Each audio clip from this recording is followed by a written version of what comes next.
And we are live. What's going on, guys? It's Ricky with TechBot Solutions. Hope that you guys are all having an amazing Sunday. Welcome to our Sunday Stock Talk. Today is June 22nd, 6:05 p.m., and we are live. So just wanted to quickly go live, talk about some updates of what's been going on, but really just maybe try to have a little bit more of a sense of direction for what's to come this week. So I really hope that, again, if this is your first time tuning on in, don't forget to subscribe, and hopefully I earn your thumbs up if you enjoyed your time here. So let me go ahead and just start sharing my screen so you can see exactly what it is that I'm looking at. If you follow me on Instagram, or if you're part of my LPP team, I announced it to you guys earlier. I carried a small portion of my short position. I reduced my position heavily on Friday. I only carried about 540 shares of coin, openly shorting this stock. I think I had about 2,000 shares originally, but I just didn't know, right? I knew that coin was overbought. I knew that there was a lot of pullback potential, but I know how irrational the markets can be. So I didn't want to carry a large short position for myself, and then markets push up because, although I assumed that things were going to get worse over the weekend, you never know, right? You never know with Trump. Sometimes he could just send out a message and say that, hey, he negotiated with Iran and Israel, and it looks like they're going to stop shooting missiles to one another, and problem solved, right? And even though problem might not be solved, him just sending out that tweet would send markets skyrocketing, right? So because of that, I didn't feel super confident that I should be carrying an incredibly large short position. So instead of carrying a 2,000 share short position, I reduced it to 500. Still had some exposure, but not an incredible amount. $5,327 is what I made. So I sent an announcement before the overnight hours session opened, and then as soon as it opened, I closed out my short, locking in profits at an average of like 297, 298. We know how irrational these markets are, and let me make this very clear. The reason I wanted to go live is because, let's be honest, the markets are so irrational that although NASDAQ, right, if we look at QQQ, where is it? If we look at QQQ, it wouldn't be much of a surprise. Markets are not even down that much, 0.67%. Think about that. Markets are not even down that much. We've seen worse and more red starts on a Monday that by the time the day is over, sometimes these markets recover, right? And because of that, I didn't want to overcomplicate it. I wanted to play it safe, and I decided to lock in profit. So I fully closed out my short position. I left myself with my one lucky share there. And just so you could see, my average purchase price on this was right around 306.89. So 306.89. So right before the market closed, that's when I opened up the short position.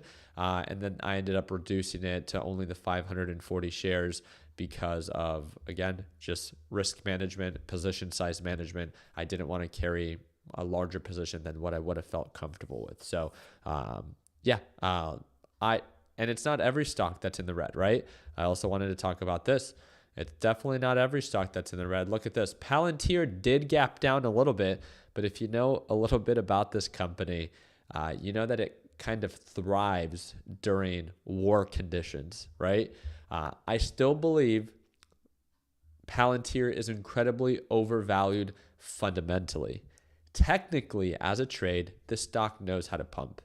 I call it the Thanos of stocks out there because it's a very hard stock to short. I don't recommend it for beginners. I don't really recommend it for anyone. But I love talking about it because anytime that we think that it's overbought and overvalued, it does correct itself pretty hard, but it recovers just this quick. So you kind of have to respect it to some degree, but I still think it's overvalued. Nonetheless, it's still incredibly bullish. And yes, it can continue to push even with war going on, because that's kind of what Palantir is known for. So it's definitely not everything that's in the red. There's stocks that are inverse ETFs that are like SQQQ. So for all those, there's a handful of our LPP traders that believed that markets were overbought. So right before market closed on Friday, they took a position on SQQQ. So if markets did sell off, they're able to hedge their long positions. SQQQ goes up when NASDAQ markets go down. So it's up 1.4%. Again, not an incredible amount. It's a triple leverage inverse ETF, meaning that if the NASDAQ market drops 1%, SQQQ will go up 3 times that, 3%. So I just want to make sure that you're all aware of that. So let's see. What's going on? Let's see what's up. This is going to be funny. It's not irrational at all. It's simply market doesn't care. SPY. No, again, it's not that markets don't care. It's that markets have been irrational, right? Everyone has acknowledged that, even on the institution side of things. When you look at this on the 4-hour time frame, incredibly overbought. For what? Right? There's nothing about our economy that's thriving. It's not like inflation is still going down. It's not like unemployment is going down. It's not like housing sales are going up, right? Everything is slowing down. We have an increasing federal deficit. We have tensions in the Middle East, and the U.S. needs to refinance its debt. Overall, economies are not doing well, right? It is incredibly expensive to borrow money. It doesn't mean that markets have to pull on back. We just acknowledge it for what it is. Stock markets are rational. Stock market as of right now is bullish, but incredibly overbought with huge pullback potential. So very excited to see how things continue to develop. At one point, the plug will be pulled, and we'll see the correction that we've been waiting for. But until then, right, like I said, this is why I decided to lock in profits. I didn't want to be greedy, and I locked it in right around 297, 298, and that's how we made the $5,000. Is when in doubt, in a market full of chaos and greed, do your part in taking profits when it makes sense, and that's why we left ourselves with that one lucky share. So. Ricky, please do Circle. Circle is not going to be one of my main focuses, just because that's more of a really hyped up stock right now. Everyone's talking about it. So if that's a stock that you want to invest in, be my guest, but that's not based off of any of the news that we're really talking about. I feel like people that are tuning on in today really want to pay attention to, what's getting influenced and why, based off of current conditions and geopolitical conditions as well, right? One of the big things that a lot of people are talking about right now is the response so far from Iran. So Iranian parliament approves closure of the Strait of Hormuz in response to U.S. strikes. Roughly 20% of the world's oil supply passes through this strategic waterway. So this will have an influence and an impact to energy. So crude oil prices, to my understanding, have already begun to rocket, and that will get passed down to the consumer. So if crude oil prices continue to rise, that will make it more expensive for producers, manufacturers, and then gets passed down to consumers. So therefore, if prices go up, inflation goes up, and therefore the Federal Reserve at that point will be less likely to cut interest rates, right, as inflation begins to uptick. So it's just important to understand the correlation. You might be like, well, why do I care about crude oil? I agree. Many of you guys don't, especially if you drive an EV vehicle. You might be like, okay, well, that doesn't really matter to me. But a lot of things are still ran off of oil and energy, and the impacts and the domino effect that it has on our overall economy, is influential. So it's just important it's just good to know, later down the road, 3 to 5 months from now, why are we seeing inflation begin to uptick on the energy side of things? Again, it's because of what's happening today. It's a good correlation. It's just useful to know, right? That's one thing that I wanted to make sure that you guys were aware of. So now that we talked about SQQQ going up when NASDAQ market goes down, that's one thing that I'm going to be paying very close attention to. I am not convinced, right? You guys know that I want markets to pull on back. You guys know that I feel like they should, based off of what's going on overseas. We'll see what Iran's retaliation is, if there is one, or if other countries support Iran in the retaliation, and if they begin to attack us, that at that point, I believe, would be a hard thing to ignore. I think at that point, markets will eventually react in a very negative way. Right now, fingers crossed, we're hoping that because we didn't attack civilians and because the US attacked, to my understanding, 2 pretty much empty bunkers of enrichment facilities and 1 that wasn't really damaged, that hopefully they do not retaliate. Maybe that's very hopeful. At this point, with us being able to acknowledge that markets are irrational, I am not convinced. And again, I want markets to drop. I really do, because I want to be able to invest at a cheaper price level, right? And knowing that, I am not convinced that they're going to drop based off of current news, because we didn't attack civilian cities, right? It's not technically like we are in war with Iran. You see a lot of people using that headline of the US has officially entered war. I'm all about clickbait titles, but I felt like that was too far of a stretch, right? We definitely attacked Iran, no question about that. Have we entered war and have we declared war against Iran? No, but if they retaliate, then that's a different story, right?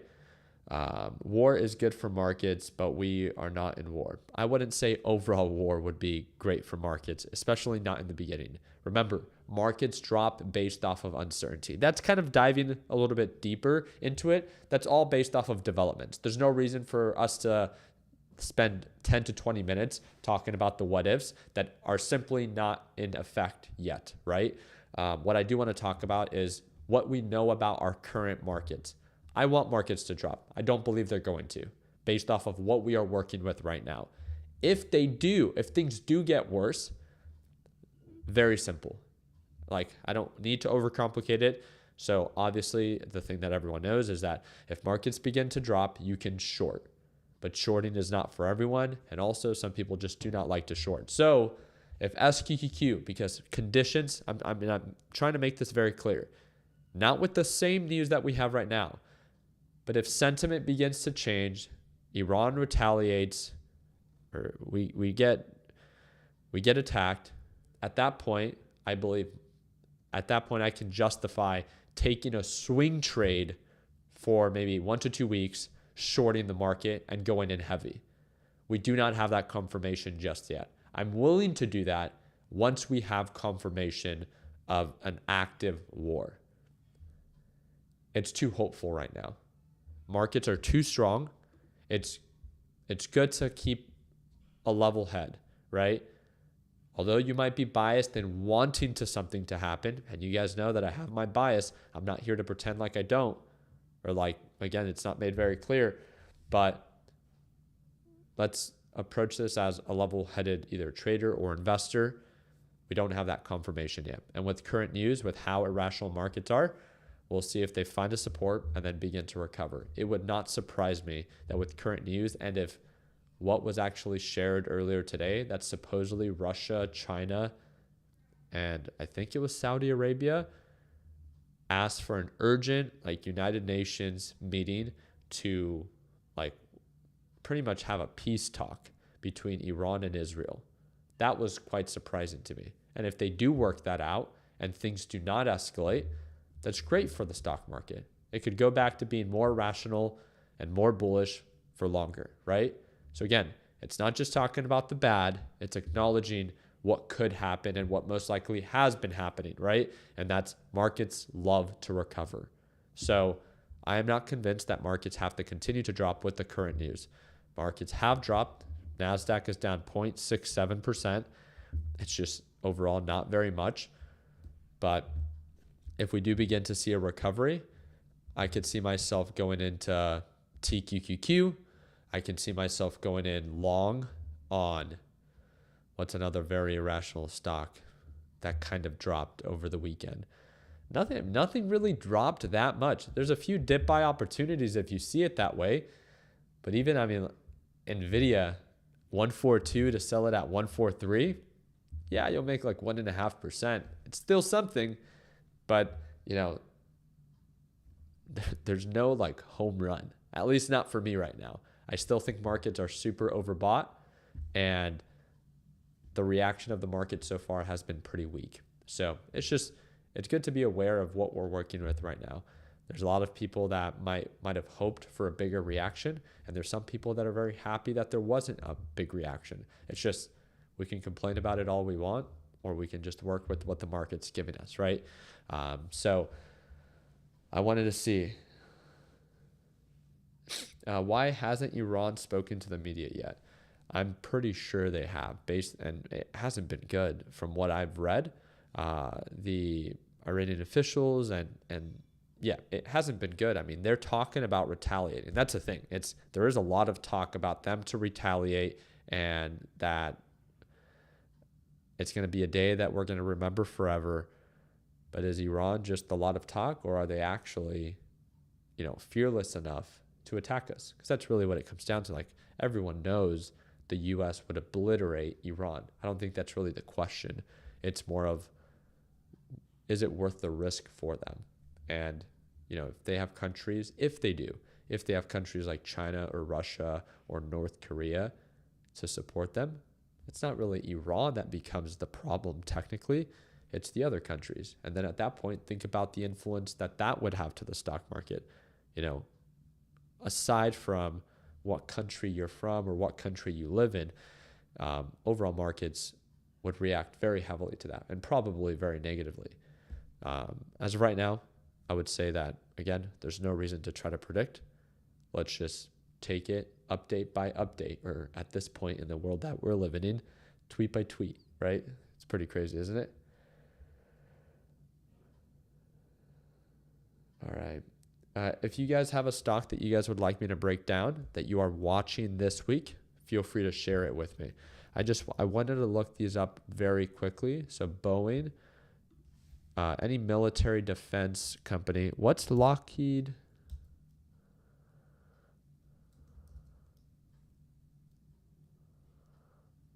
What is it? It's like LK. Is it LMT? Yeah, Lockheed Martin. There we go. You got it for me. Okay. I think that's it. Yeah, and crude oil. I'm actually very happy trading Brent crude oil. Can you share the ticker with me for the different crude oil ETFs, please? Is it still USO? What is it? Or USO is like United States Oil or something like that. But oh, you guys have it here. Yeah, USO, PLTR. Yeah, a lot of you guys are looking at USO. UCO. Huh. Wait. These are United States. That's United States Oil, which is also up 2.5%.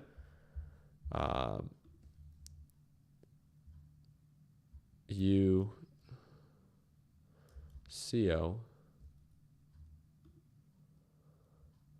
3.88%. Is this leveraged? This isn't leveraged. It's just up almost 4%. Holy crap. Yeah, you guys have a few. Lockheed Martin, they make a lot of the ships, planes that are used. Just look them up. So they're a big defense company. Obviously, they're going to go up anytime and I know that these videos and the videos that I'm going to make in the days that follow, and maybe the weeks that follow, are not going to be your favorite, especially morally speaking. If you're like oh my God, war is so bad. I can't believe you're trying to profit off of it. Like, that's all you think about. It's not all I think about, but I'm a trader and I'm an investor, and we are here to seek opportunity. And I get it, morally speaking. Like, if you don't want to, I respect that. I also don't personally trade a lot of these, war companies, but it is an opportunity. And if you don't trade it or invest in it, that doesn't matter. It's other people will, right? It doesn't make them a bad person. It's just, there's obviously a clear opportunity. It's probably going to be short-lived, but they can enter and exit if they, approach it, intelligently, and make some money off of it. And is that terrible? It's working with market conditions, right? It's understanding how markets react. And that does take some understanding of overall markets and global political issues and how long we expect them to last, right? The overall timeline. So trust me, I get it. If you don't want to invest in it, I respect that. I'm not encouraging you to. I'm just here to talk about, what opportunities might be presented. I think it's important for people to know. And I hope you see it as just that. I promise you, I personally don't even intend to invest in it myself. But there's no reason to not talk about it, right? It's better to know where to make money than not to.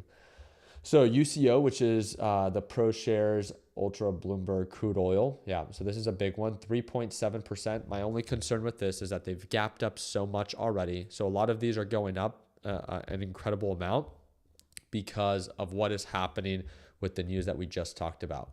With them blocking this pretty much strategic waterway, that's going to have a heavy influence on crude oil prices. So as long as that continues, expect crude oil to stay elevated. If they end up finding a solution and if they end up opening that waterway, then expect crude oil prices to drop. Now there's an opportunity there for shorting, right? So it's just understanding why the markets are pushing up, right?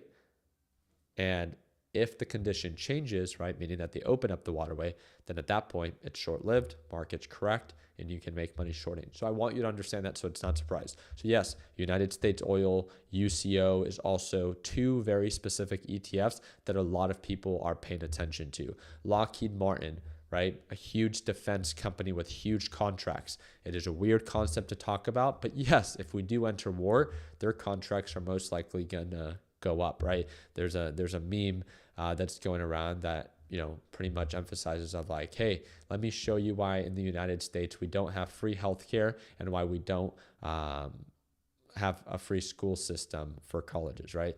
And it's obviously because so much of our money goes into the military, and it's supposed to be more of a flex, but it is true. Like we do invest billions and billions of dollars into the military every single year. Some people hate it. Some people say that it's why we are as powerful as what we are. I'm not here to convince you that it's good or bad. I'm just here to tell you that this is how things are, and this is where money would get fueled if we do enter war, right? So this is what I want you to understand, is that if we do declare war against Iran, I wouldn't be surprised if a company like Lockheed Martin begins to rocket, right? Because of the exposure of potential gain that it would benefit from the US entering war. I want you to understand the domino effect. I'm not here to convince you to invest in it.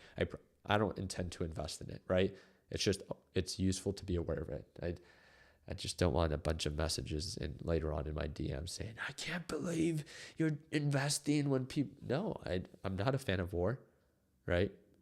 I don't care for it, but I understand what would go up if we do enter it, right? And that's the reason I have my YouTube channel.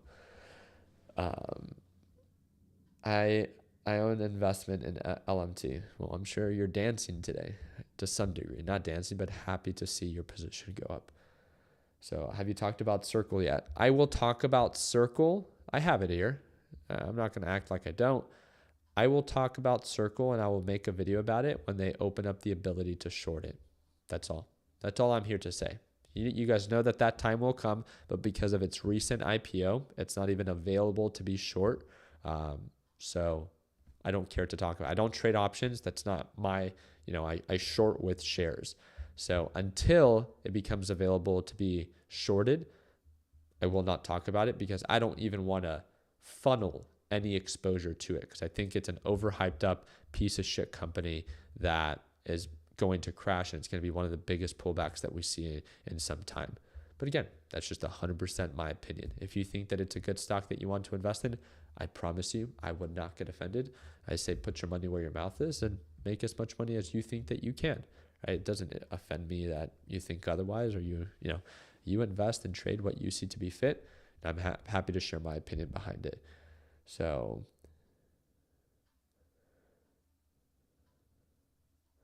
this is not something that is going to end in just 2 to 4 days. There's going to be retaliation and escalation. I mean, Russia, Ukraine are literally still fighting. Markets will create opportunities to some degree. My only issue with that is that we all know how irrational markets are. And if things are not getting worse and people simply begin to no longer talk about the issues and Trump says, hey, I had a great talk with people in Iran and people in Israel, and they're talking, even if nothing is signed, even if they're still attacking one another to some degree, if there's random attacks, as long as it's not as bad, right? The market will recover because of what Trump is sharing and posting. It irritates me. I don't like one person having that much influence to the overall market, but we've seen it time and time again.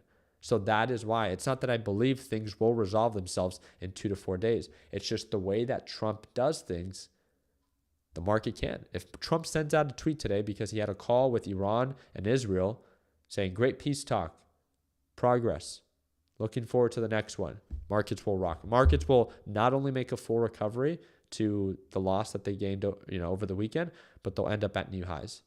It's like they're that irrational. And we know that. Like, that wouldn't surprise many of you guys, right? We'd all be like, dude, this dude keeps doing it, right? It's some people love it, some people don't. I think it just I personally am not a fan of one person having that much influence to the market, because I find it as some form of manipulation based off of, how he continues to share updates. But that's my personal opinion. Is it illegal what he's doing? No, not at all, right? I'm just not a fan of it, and I'm okay with sharing that, right? All right. The B2 mission was badass. Okay, that's almost, let me talk about that at the end, because that doesn't really have to do with the stock. Let's talk about HIMS. Let me do 2 more stock breakdowns, and then we'll call it a live stream, okay? We talked a lot about defense companies. We talked a lot about oil and energy and what will continue to push if what continues to happen. And that's what I wanted you to understand. It's not even so much about specific stocks. It's just knowing the domino effect. If things do get worse, knowing what will drop and what will recover, or what will rocket. And if things do get better, then knowing what will drop and what will recover. So I think it's important to know that. HIMS, overall big picture, was not very influenced by what was going on, just like most of the market. Do I think HIMS is a good stock to invest in at $64? Let me ask you guys that. From what you guys know of me and about me and how I see value, it's not that you agree with me or not, but do you think that I would find HIMS to be a good, valuable stock to invest in at $64? Yes or no? Let me know in the live chat. For those nearly 800 of you that are tuning on in right now, let's engage, right? If you're subscribed to the channel, you should be able to partake in that live chat. You guys know me. It's not that you shouldn't be invested in HIMS, right? Because if you bought HIMS at $26 or at $15 every time that it pulls on back, it tends to find an ascending support. All power to you. You invested during a downturn. You saw an ascending setup. You bought at support. There's more upside than there was downside. I love that for you. But we're talking about HIMS at $64. Do I think that it's going to matter what's going on geopolitically with HIMS? No. I think it will matter more based off of overall market conditions. As long as markets are still holding at the levels that they are up here, and as long as they sustain themselves up there, I think HIMS has the environment to continue to be irrational and to be hyped up and possibly push up to $70. I think that's all a possibility. Do I think it's going to last long up here? No. I think as soon as markets begin to downturn, I think just like we saw last time from $73 all the way down to 25, where HIMS stock lost, what was that, 60 to 80% of its value, 65%. When it lost 65% of its value, more than half, and it lost it in like 30 days, I think we could see the same negative reaction with HIMS again. Do I think HIMS is a good company to invest in long term? Not at $64, knowing the downside risk. It's not that if it pulls back that it's a terrible company to get into. It's a hyped up stock. It's just respecting the risk to reward. Why are you buying HIMS at 64? To sell at 70? What's your profit potential there? Do the math, right? Profit potential from 64, let's say that it goes to 73 again. Let's say best case scenario, right? 13%. Great. What's the risk potential? 50%. Okay. Very simple. Do the math. If you were to invest $1,000 and you make 13%, you can make $130. Cool. How much could you potentially lose if it goes south, which is a high possibility? It's done in the past before, and we all know that when markets begin to downturn, these hyped up stocks turn against you, right? So with $1,000, if it loses 40, 50%, you lose $400 to $500. So to make 130 best case, to lose possibly 4 to 500, yeah, I don't think that risk to reward is really worth it. Just my 2 cents. I don't even want to talk about PE ratios because we all know that with HIMSS, right, it's crazy. Where is it? We can click on overview. Yeah, 87 times its earnings. And actually, it's not as bad as I originally thought. But nonetheless, just very overhyped up. Overall, I think the whole reason I wanted to go live today was to talk about what we did already. And that's these defense companies, and that's to talk about oil, crude oil, and overall oil that are gapping up as they close that waterway. This is going to be a big focus for a lot of investors and a lot of traders right now. What is going to continue to happen with the Strait of Hormuz? That's going to be the biggest focus. As long as that's closed, I feel like that could be a huge negotiation tactic for Iran, where Trump is already asking, who was it? Like Saudi Arabia or China to ask Iran to open up that waterway. It wouldn't surprise me in about a week to 2 weeks if there's some form of negotiation to open that up and there's some form of like something settled on or agreed on. It is a very strategic waterway. It is.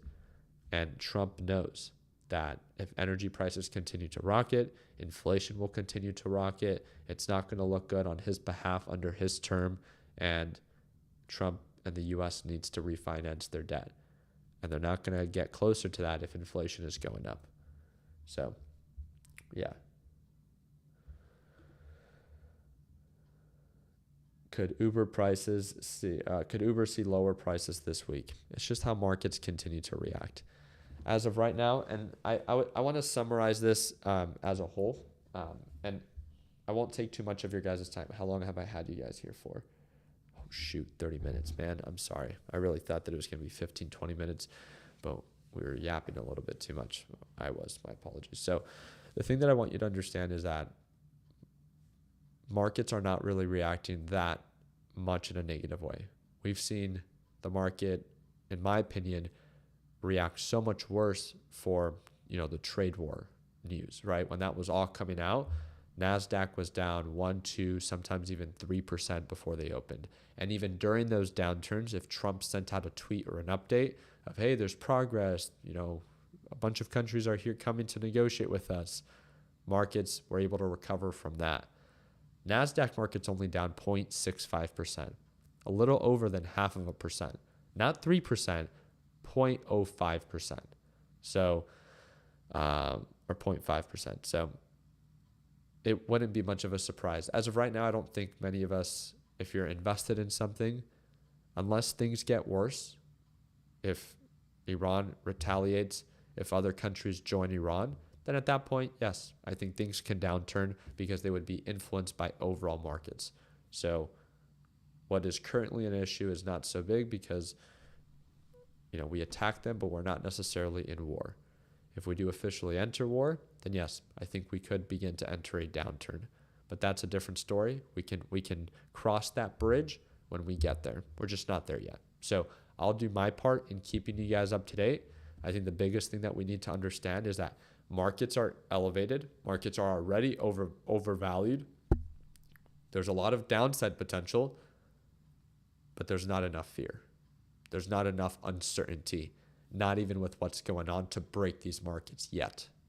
So there's no reason to waste time. It's if you made money shorting, I would take profits just as I did, but that's just me because we know how irrational markets are and how eager they are to recover. That's just my 2 cents. I wouldn't be surprised if markets recover by end of day tomorrow. We'll talk about it a little bit more in our live trading session at market open. So if things do get worse, I'd be happy to short during that live. And if things begin to recover, then I would be happy to go long. So we'll talk about it a little bit more at market open tomorrow. I hope to see some of you guys there. If you've never tuned on in to watch me trade live, there might not be a better time. It's the second link in the description down below. It's a one-time payment, lifetime access, and you'll get to watch me trade live every single day. The thing that I quickly wanted to say about the whole conspiracy behind the B-2 bomber and that was super badass, the part that I'm not the biggest fan of is that supposedly there's some conspiracy, and it's just a conspiracy. I don't feed into conspiracies, and I want to do a little bit more of my own due diligence. But there were 3 different enrichment sites that were attacked and bombed in Iran. Supposedly 2 of them were already abandoned, and the 3rd one was not even fully damaged. But according to what we heard from Trump is that 3 of them were destroyed and they're not usable any longer, right? But that's not what we're hearing from Iran. Now, of course, can we trust Iran? That's a different story or a conversation for another time. But if it is true, it's like, did we spend all of this money and did we escalate things just for a whole theater? Because Iran would not respect Trump enough to surrender before an attack.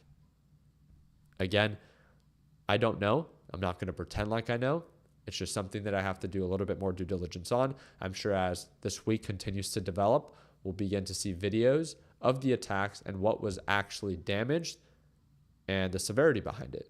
And at that point, then we can make a little bit more of an informed decision of, hey, was this an attack that was worth our tax-paying dollars, or was it just more theater to show that the U.S. is not someone to mess with, but we're really just wasting tax dollars? So that's my biggest thing is, I don't care if you're a Republican or I don't care if you're a Democrat or whatever it is that you call yourself. We need to stop spending money we don't have. $37 trillion in debt and counting. That's the big part, right? So I get it that the whole thing is that we're doing this for the greater good. But the part that just bothers me is I just want to be headed in the right direction of chipping away from that deficit. And it just doesn't seem like we're headed there, at least not yet. So I'll do my part in keeping you guys up to date. I hope that you guys saw some value in today's little live session. Excited to see how markets trade tomorrow. And I hope to see you for our LPP live sessions. Hope to see you there. Second link in the description down below. All the links are also down there for you. Hope that earned a thumbs up. Please consider subscribing. And like always, let's make sure that we end the year on a green note. Take care, team, and happy Sunday.